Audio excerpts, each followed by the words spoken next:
Knock knock. Who's there? I'm Thought. Thought who?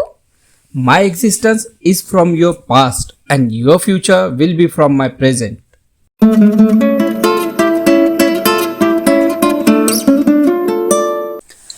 Hello दोस्तों, कैसे हैं आप सब लोग। उम्मीद करता हूँ आप सब ठीक होंगे और अपना ख्याल रख रहे होंगे। साथियों, मैं काफ़ी समय बाद वीडियो अपलोड कर रहा हूँ। इसके लिए सबसे पहले मैं आपसे सॉरी कहूँगा। अभी फ़िलहाल थोड़ा स्केड्यूल भी टाइट चल रहा है, तो मैं इतना फ्रिक्वेंटली वीडियो नहीं डाल पाऊँगा। पर साथियों, जैसे कि मैंने आपसे कहा था कि वक्त के साथ में हम हमारे चैनल में कुछ नए एक्सपेरिमेंट करेंगे। तो ये हमारा फर्स्ट एक्सपेरिमेंट है और हम फर्स्ट वीडियो कॉन्फ्रेंसिंग कर रहे हैं और हमने जो हमारे फर्स्ट गेस्ट इनवाइट किए हैं। तो सबसे पहले मैं आपको उनका परिचय दे देता हूँ, आपको इंट्रोड्यूस करा देता हूँ। वैसे तो ये मेरे छोटे भाई भी है और ये एक एडवोकेट है जो नागपुर डिस्ट्रिक्ट में अभी फ़िलहाल प्रैक्टिस कर रहे हैं। पर मैं इन्हें एक नाम से नवाजना चाहूँगा और वो है यूथ आइकॉन। जी हाँ, एक्चुअली सभी लोग पढ़ते हैं, अपना करियर सेट करते हैं, पर यूथ आइकॉन मैं इसलिए कहूँगा कि मुझे लगता है कि यूथ इनके जैसा होना चाहिए। लाइक ये करियर के साथ में जो इनका सामाजिक दायित्व है उसे भी ख्याल में रखते हैं और ये काफ़ी संगठनों के साथ में इनका जुड़ाव भी रहा है और साथ ही में एक बहुत अच्छे वक्ता है और इनका नाम है सुबोध आवड़े। तो मैं आज इनको जिसके लिए मैंने इन्हें इनवाइट किया है, तो हम जिस टॉपिक पे डिस्कस करने वाले थे वो है एट्रोसिटी एक्ट। तो शायद आपने ये नाम सुना ही होगा। तो इसके आगे की जानकारी हम एडवोकेट सुबोध से ही लेंगे। तो मैं इन्हें सर नहीं कहूँगा क्योंकि ये मेरे छोटे भाई जैसे भी है। तो एडवोकेट सुबोध, आप हमें थोड़ा बता सकते हैं एट्रोसिटी एक्ट के बारे में।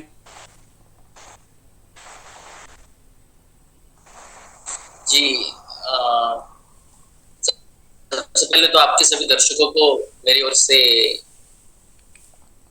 नमस्ते मैं कहूँगा और आपने मुझे यहाँ इनवाइट किया जो बहुत ही हमारे देश का बहुत ही महत्वपूर्ण एक्ट में से कायदों में से एक कायदा माना जाता है। वो SC/ST एट्रोसिटी एक्ट है और इस एट्रोसिटी एक्ट की जानकारी देने का मौका आपने मुझे दिया, इसलिए आपका धन्यवाद। एट्रोसिटी एक्ट के बारे में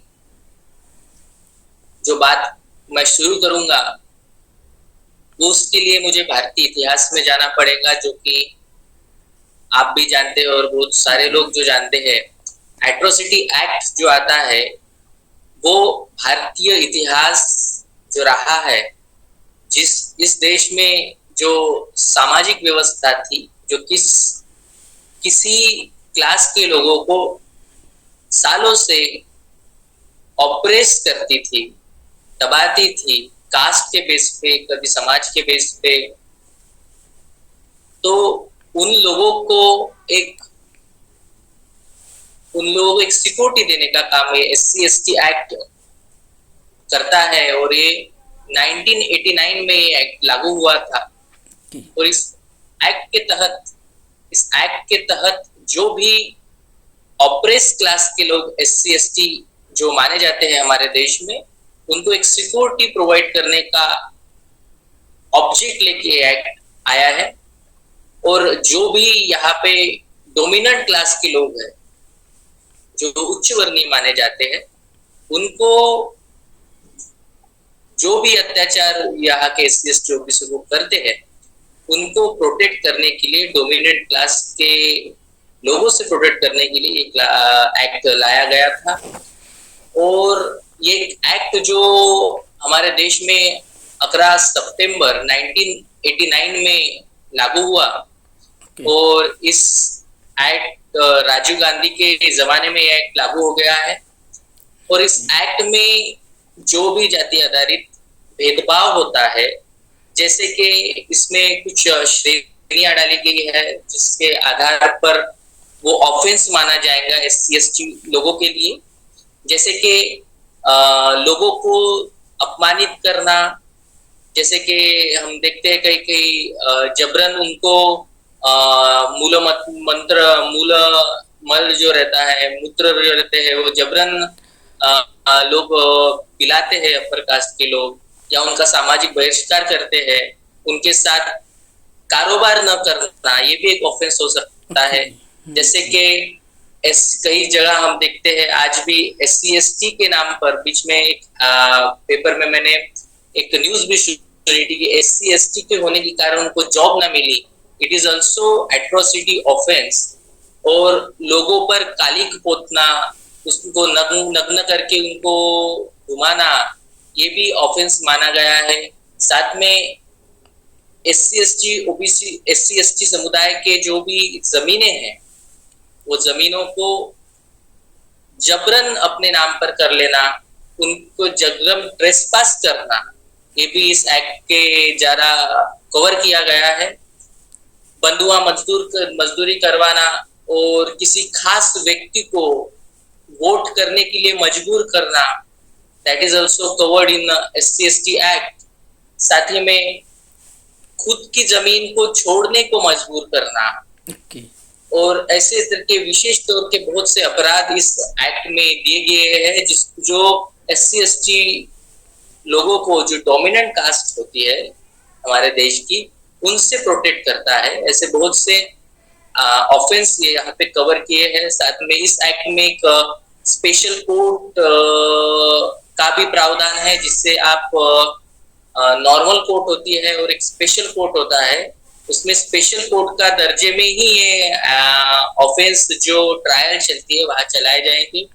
साथ ही में यहाँ पे सेक्शन 18 जो बोलता है, वो बोलता है कि एंटीसिपेटरी बेल इज बार, मतलब एंटीसिपेटरी बेल जो होती है, जो अटक पूर्व जामीन जिसे हमको कहा जाता है, ओके, जैसे वो जो इस बेल मिलती है सेक्शन उस में टाइप के। पार की गई है। साथ ही में यहाँ पे बहुत अच्छा एक अमेंडमेंट भी बीच में आया था कि एट्रोसिटी के विक्टिम्स को ओके। एक कंपनसेशन का भी प्रावधान है।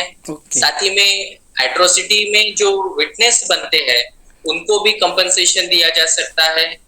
और ऐसे विभिन्न तरह के कानून जो है, सेक्शंस जो है, इसमें SC ST समुदाय को प्रोटेक्शन करने के लिए, उनकी इंटरेस्ट सिक्योर करने के लिए, उनको आत्मसम्मान से जीने के लिए यहाँ पे सेक्शंस है, जो प्रावधान है इस SC ST एक्ट में लाए गए हैं। जी जी जी। जो एक्चुअली जो मेरा नेक्स्ट क्वेश्चन था कि ये एक्ट कब लागू होता है, उसका जवाब आपने ऑलरेडी दे दिया है।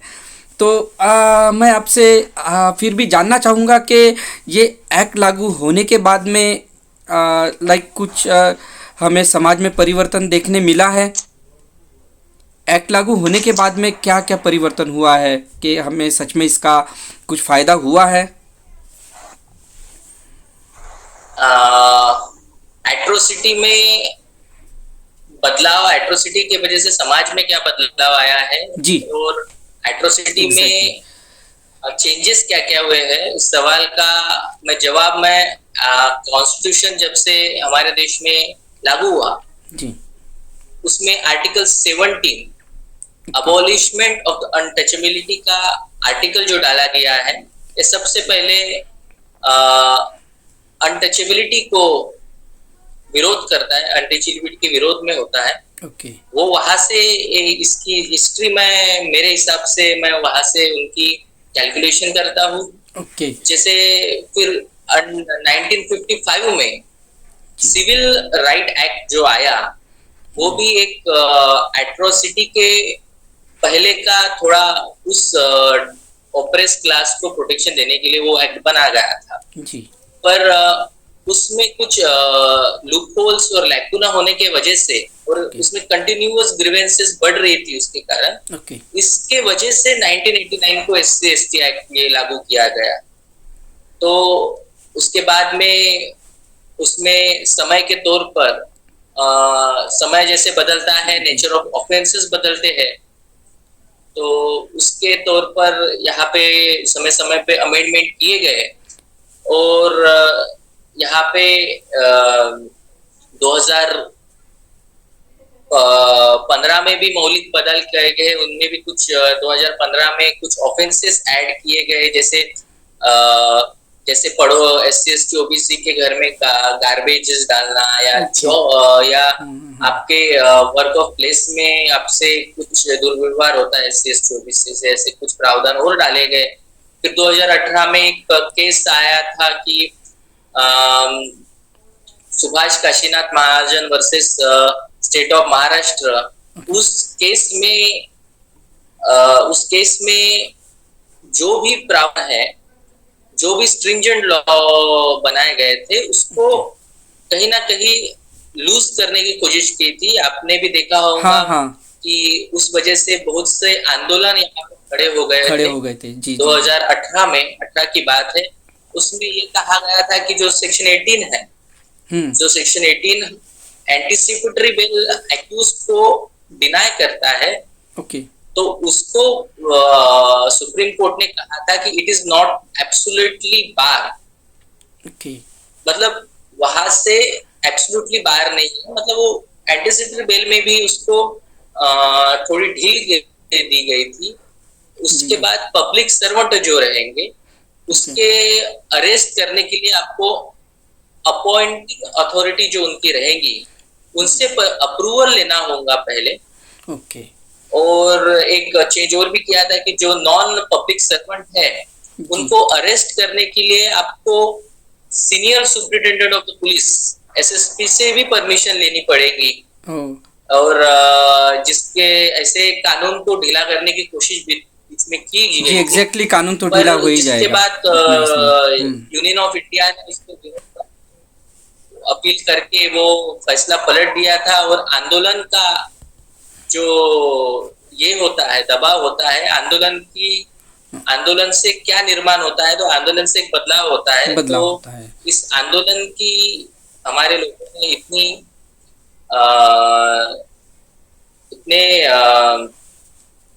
इतने SC ST के लोगों ने इतने इच्छा से पार्टिसिपेट किया और अपनी जाने भी कुछ हमारे SC ST भाइयों ने गवाई। तो उस कारण हमें सरकार को कानून एक अमेंडमेंट पास करना पड़ा। और इस तीनों जो ढीले कर दिए गए थे, उसको कानून में बदलाव करने गया। जैसे कि अभी आपको FIR दर्ज करने के लिए किसी SSP की जरूरत नहीं पड़ेगी। किसी को अरेस्ट करने के लिए किसी की अप्रूवल की जरूरत नहीं पड़ेगी। Section 18 of the SC ST act ये आपको लागू होगा, मतलब आपको एंटीसिपेटरी बेल नहीं मिलेंगी। और मतलब प्रीलिमिनरी इंक्वायरी की जरूरत नहीं पड़ेगी। ये अमेंडमेंट में लाया गया। जी, धन्यवाद। आपने काफ़ी अच्छी तरीके से इसे समझाया है। और ये थोड़ा आपका आंसर तो काफ़ी टेक्निकल भी था और समझने के लिए शायद कुछ लोगों को थोड़ा माइट भी डिफ़िकल्ट गया हो, बट काफ़ी अच्छी तरीके से आपने समझाया है। तो मैं आपसे आगे ये जानना चाहूँगा कि एक एग्ज़ाम्पल के तौर पे हमें आप बता सकते हैं कि आजकल आप देख रहे हैं कि कंटिन्यूसली एट्रोसिटी एक्ट होने के बावजूद भी आज भी कोई मूंछ रखते हैं तो उन्हें मारा जाता है, कोई घोड़ी चढ़ता है उसके लिए मारा जाता है। अभी रिसेंटली हमने काफ़ी सारी घटनाएं देखी है। तो आप एक हमें एग्ज़ाम्पल के तौर पे बताइए कि अगर किसी के साथ में कोई वारदात होती है तो वो किस तरह से इस एक्ट का यूज़ कर सकता है। आप कोई भी एग्ज़ाम्पल ले लीजिए कि किसी ने जाति सूचक किसी को गाली दे दी है, तो वो इस एक्ट का यूज़ कैसे कर सकता है। जी, बहुत मौलिक सवाल पूछा है आपने। और इस मौलिक सवाल का जवाब ये है कि it is a cognizable offence. ये बहुत सीरियस ऑफेंस हो जाता है। तो सबसे पहले जिस ही व्यक्ति के साथ जो SC/ST कम्युनिटी से बिलोंग करता है, जिसके साथ ये घटना घटी है, उनको प्राइमरी तौर पर उसने नजदीक के पुलिस स्टेशन में जाके एक FIR दर्ज करवानी। ऐसे बहुत से बार हम देखते हैं कि दबाव के कारण या कोई वहां पे बैठा हुआ अधिकारी किसी विशिष्ट समाज से बिलोंग करने के कारण FIR दर्ज नहीं की जा सकती, तो उनके पास 154 के तहत 154 सब क्लॉज 3 के तहत उनको एक प्रावधान है कि आप उनके सुपीरियर ऑफिसर को कंप्लेंट कर सकते हैं। ओके। अगर सुपीरियर ऑफिसर भी नहीं मानता है जी। तो आप 156(3) CRPC के तहत डायरेक्ट आप मैजिस्ट्रेट को कंप्लेंट कर सकते हैं। ओके। अगर आपकी कंप्लेंट का कॉग्निजेंस होता है तो फिर मैजिस्ट्रेट के ऑर्डर से फिर पुलिस वालों को FIR दर्ज करनी पड़ती है। तो आप अगर डायरेक्ट नहीं जाना चाहते तो आप पोस्ट के द्वारा भी अपनी कंप्लेंट भेज सकते हैं या मेल के द्वारा भी आप अपनी कंप्लेंट भेज सकते हैं। ऐसे कुछ मार्ग है जिससे आप अपनी कंप्लेंट दर्ज करा सकते हैं। जी जी जी, बहुत बहुत अच्छी जानकारी दी आपने। तो मेरा एक छोटा सा इसमें डाउट है कि अगर कोई कंप्लेंट करने जाता है तो उसके साथ में क्या कोई एक जैसे उसे कहते हैं कि एविडेंस, तो सबूत को कहेंगे, जैसे साक्षीदार जो होता है, विटनेस, तो क्या उसे अपने साथ में कोई विटनेस रखना कंपलसरी है? जी, जैसे कि आपका सवाल है उसका मैं आपको एक स्पष्ट करना चाहूंगा जी। कि जब तक आप FIR दर्ज करवाते हो, ओके, और FIR एक बार दर्ज की तो FIR दर्ज करने के बाद उस ऑफेंस का इन्वेस्टिगेशन करना, उस ऑफेंस में जो विटनेस लग रहे हैं वो विटनेस के बयान लेना, एविडेंस कलेक्ट करने से लेके सभी काम जो होता है वो पुलिस प्रशासन का होता है। ओके। पुलिस प्रशासन ये काम करने के बाद एक चार्जशीट दायर करती है। तो किसी भी व्यक्ति के साथ ये घटित होता है उनको एविडेंस कलेक्ट करना या साक्षीदारों को ये करना, इसकी रिस्पॉन्सिबिलिटी ये विक्टिम की नहीं रहती है। विक्टिम खुद पीड़ित रहता है। हाँ हाँ। और उसको बस हिम्मत करनी पड़ती है कि FIR दर्ज करानी। जी जी जी, और यही हिम्मत आप देखते हैं कि लोग करते नहीं हैं, क्योंकि लोगों को अक्सर पता नहीं है। जैसे कि आपने बताया कि राजीव गांधी के टाइम से ये एक्ट लागू हुआ है, पर फिर भी आज जातिवाद ने सिर्फ अपना रूप बदला है। जब से मैंने ये चैनल शुरू किया है तो ये बात मैंने कई बार कही है कि जातिवाद खत्म नहीं हुआ है, बल्कि उसने अपना रूप बदला है और वो और भी समाज में एक गुण बन गया है। तो ये एक्ट की ज़रूरत तो है ही। साथ ही में मैं ये एक बात भी कहूँगा कि every coin has a two sides. तो मैं इसका आपको दूसरा पहलू भी पूछना चाहूँगा कि क्या कुछ लोग इसका दुरुपयोग भी करते हैं, मिसयूज़ भी करते हैं इस एक्ट का? जी, इस एक्ट का ही नहीं तो जितने भी IPC के अंदर भी जो सेक्शंस आते हैं, जैसे आप समझ लीजिए चोरी का सेक्शन कुछ है या कुछ अदर क्राइम का सेक्शंस जो है जी, उसमें जो मिसयूज होता है उसके कहीं कम मिसयूज SC/ST एक्ट में होता है। ओके। और हर एक एक्ट का कुछ प्रतिशत मिसयूज तो होता ही है। जी और जी, इसे हम वो भी डिनाई नहीं करेंगे, पर इसका अदर एक्ट्स के अदर जो सेक्शंस है विच इज क्रिमिनल सेक्शंस, जी उसके कंपेयर टू इसमें बहुत ही कम दुरुपयोग होता है, वो क्योंकि नहीं के बराबर होता है। ओके। जी जी जी, बहुत और धन्यवाद। मैं ये कहना चाहूंगा कि, और मैं इसमें और एक ऐड करना चाहूंगा, इसके पीछे का कारण ये है कि एक तो जो क्रिमिनल एक्ट SC/ST के अंदर आप SC/ST एक्ट के अंदर क्रिमिनल SC/ST लोगों को होता है, जी। वो सरासर डोमिनेंट क्लास के लोगों की तरफ से होता लोगों। है। हाँ। और जी। डोमिनेंट क्लास के लोगों के तरफ से होने की वजह से लोग एक तो एफआईआर कराने नहीं जाते हैं। एफआईआर हाँ। पुलिस स्टेशन तक पहुंचने के लिए ही उनको बहुत डर लगता है, मशक्कत की जाती है। जी। जी। और इसके कारण एफआईआर भी दर्ज नहीं होती है। तो और इसका कारण है, और एक भी कहा सकता है कि इस एक्ट में बहुत ही कम सजाएं होती है लोगों को, और बहुत से लोग एक्विट छूट जाते हैं। तो जी। इस इससे अपन मेजर नहीं कर सकते कि इसका दुरुपयोग हो रहा है। जी। जी। जी। आपने काफ़ी अच्छी जानकारी दी हमारे दर्शकों को भी। और साथियों, मैं उम्मीद करता हूँ कि आपको भी हमारा ये एपिसोड पसंद आया होगा और हमें भी काफ़ी कुछ सीखने मिला है। और एक जी प्लीज़।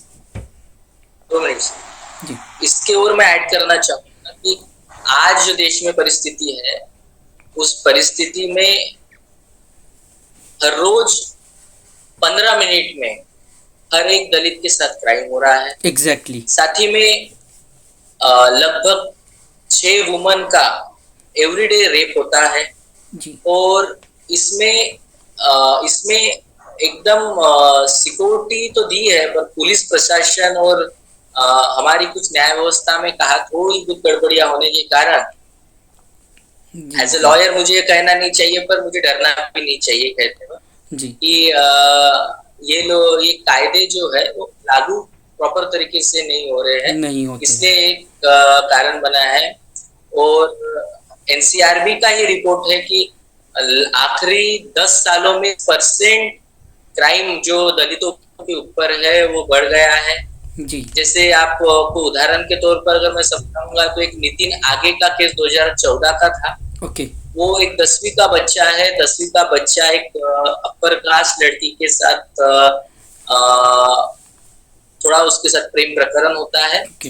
तो इस संशय के आधार पर, सिर्फ डाउट प्रेम के आधार प्रकरण पर। के संशय के आधार पर उस उस कास्ट के, अपर कास्ट के लोगों ने उन्हें स्कूल से बाहर खींचकर ग्राउंड पर उसकी हत्या की गई थी।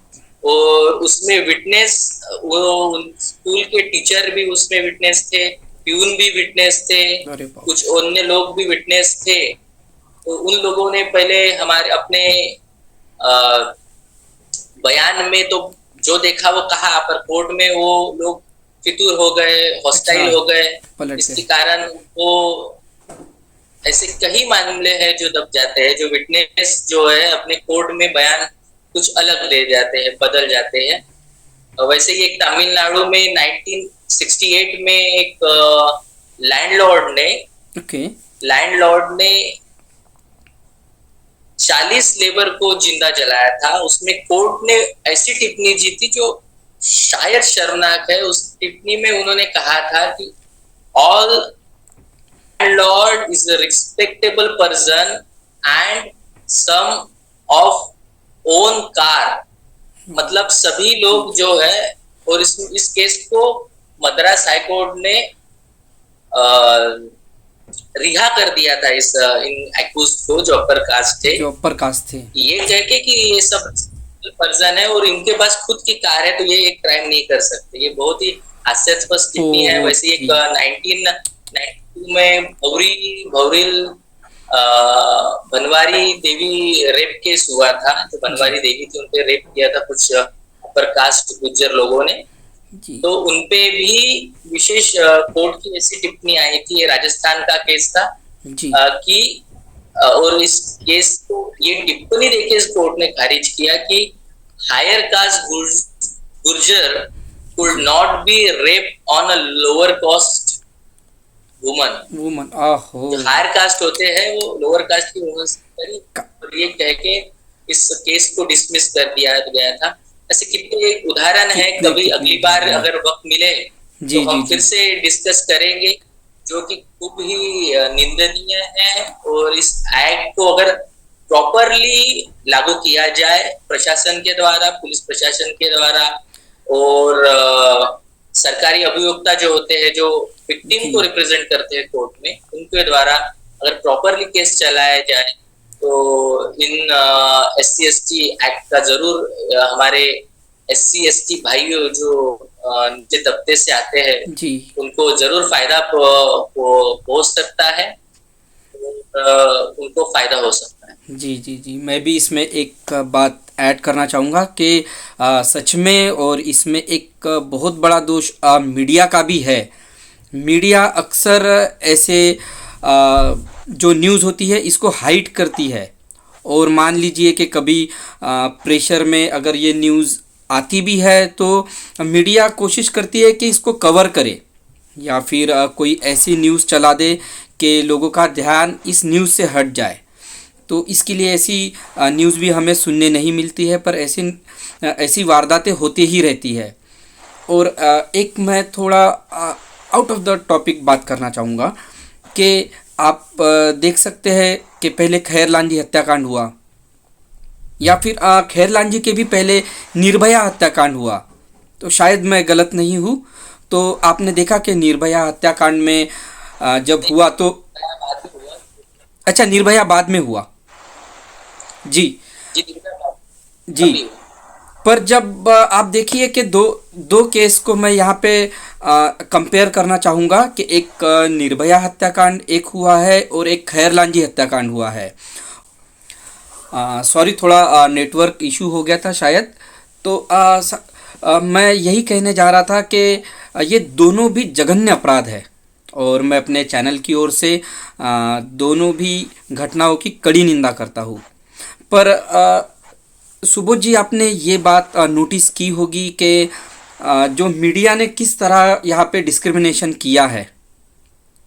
जब आपने देखा होगा कि जब खैर लांजी हत्याकांड हुआ तो उसको एक स्पेसिफिक समुदाय के लोगों का ही आक्रोश दिखा, और मीडिया ने भी इतना कवर नहीं किया, और उसकी जो पुलिस प्रशासन के तरफ से जो भी कार्रवाई होनी चाहिए थी वो स्टार्टिंग में नहीं हुई।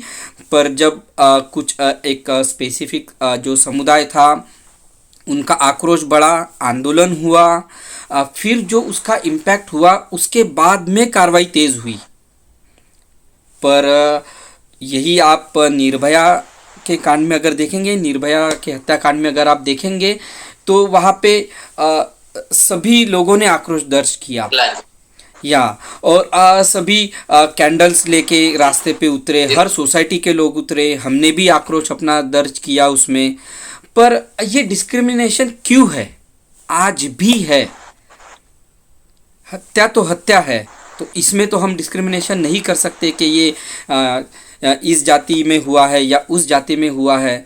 तो आज भी हमारे भारत में जब भी कुछ वारदात होती है तो सबसे पहले लोग उसकी जाति देखते हैं, और कुछ ही लोग उसके बारे में आवाज़ उठाते हैं। तो इसके लिए भी ये एट्रोसिटी एक्ट बहुत ज़रूरी है, क्योंकि जो SC/ST लोगों के साथ में कभी भी कुछ वारदात होती है तो इसको नोटिस नहीं किया जाता। तो मेरा तो यही कहना है कि ये एक्ट और मजबूत हो, और इस एक्ट के बारे में लोगों को भी ज़्यादा से ज़्यादा जानकारी मिले। और मैं आपका बहुत बहुत शुक्रिया करूँगा कि आप यहाँ आए और आपने काफ़ी अच्छी तरीके से जानकारी दी, और हम और भी आगे आपको ऐसे ही तकलीफ देंगे। जी, आपने कुछ कहा शायद। जी, आपकी इसमें मैं ऐड करना चाहूंगा कि आपने ही बता दिया जो है सत्य परिस्थिति, मीडिया का चरित्र कैसे है। जी कुछ विशिष्ट लोगों के बारे में ही वो रिपोर्टिंग करती है, क्योंकि कुछ विशिष्ट लोगों की ही वो मीडिया में कब्जा जमाए बैठे हैं, इसलिए वो जो लोअर कास्ट लोग हैं, जो SC/ST समाज से आते हैं, उनकी आवाज नहीं उठाते हैं। ये भी बहुत बड़ा मुद्दा है। जी, यही बात है, बहुत जरूरी बात है। हाँ, तो इसीलिए इस एक्ट की जानकारी सभी को हो। तो मैं दर्शकों को भी निवेदन करूंगा कि ये इस जो एपिसोड की लिंक है आप सभी को शेयर कीजिए और उन्हें भी इस एक्ट के बारे में पता चले कि यहाँ पे सुबोध जी ने काफ़ी अच्छी तरीके से बताया है कि किस केस में आप पुलिस में जा सकते हैं, एफआईआर कर सकते हैं, कैसे कर सकते हैं, सारी प्रोसेस भी बताई है। तो मैं इस वीडियो को अभी यही समाप्त कर रहा हूँ फ़िलहाल के लिए, और मैं आगे भी आपको तकलीफ़ ऐसे ही दूंगा, और हमें कुछ भी जानकारी चाहिए रहेगी लॉ के बारे में तो हम आपको ज़रूर बुलाएंगे। और साथियों, आप भी बताइए, कमेंट कीजिए कि आपको हमारा ये एपिसोड कैसे लगा। ये हमारी फर्स्ट कॉन्फ्रेंसिंग थी, तो शायद मैं थोड़ा नर्वस था, बट हम ट्राई करेंगे कि आगे इसको और भी बेहतर तरीके से करें। जी सुबोध जी, आप कुछ इसके बारे में कहना चाहेंगे?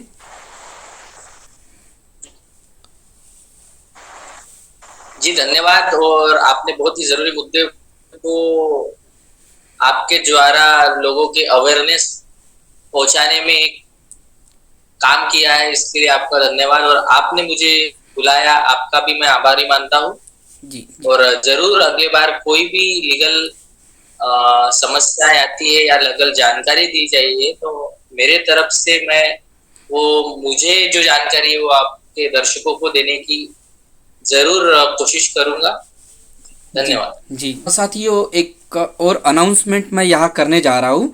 तो आपने सुना होगा कि जब एक महाराष्ट्र में जो अंधश्रद्धा निर्मूलन समिति के अध्यक्ष जो पहले थे, नरेंद्र दाभोलकर जी, उनकी हत्या हुई, और उन्होंने जो अंधश्रद्धा निर्मूलन कायदा महाराष्ट्र में लागू हो इसके लिए काफ़ी लंबी लड़ाई लड़ी। और शायद अगर मैं गलत नहीं हूँ सुबोध जी, तो ये कायदा उनके मृत्यु के बाद में लागू हुआ। उनकी जो जब उनका मर्डर हुआ था तो उनके बाद में ये कायदा लागू हुआ था। तो इसके बारे में हम सुबोध जी से जानकारी लेंगे अगले एपिसोड में, अगले यानी कि जब उनका समय हमें मिलता है और जैसे भी स्केड्यूल होता है तो हम इस टॉपिक पे भी बात करेंगे। हमें खुशी होगी कि कुछ हमें ज्ञान है वो हम आपके दर्शकों को देने की जरूर कोशिश करेंगे। जी जी, धन्यवाद। तो मैं ये अभी एपिसोड यहीं पे फिनिश करता हूँ। आप सभी लोगों का आपका धन्यवाद और सभी दर्शकों का भी धन्यवाद। और मैं आपसे कहूँगा कि आप इसकी लिंक सभी को शेयर कीजिए, कमेंट कीजिए। आपके कोई भी सवाल है तो आप हमें कमेंट बॉक्स में पूछ सकते हैं। तो हम मिलते हैं अगले एपिसोड में, तब तक अपना ख्याल रखिए। धन्यवाद।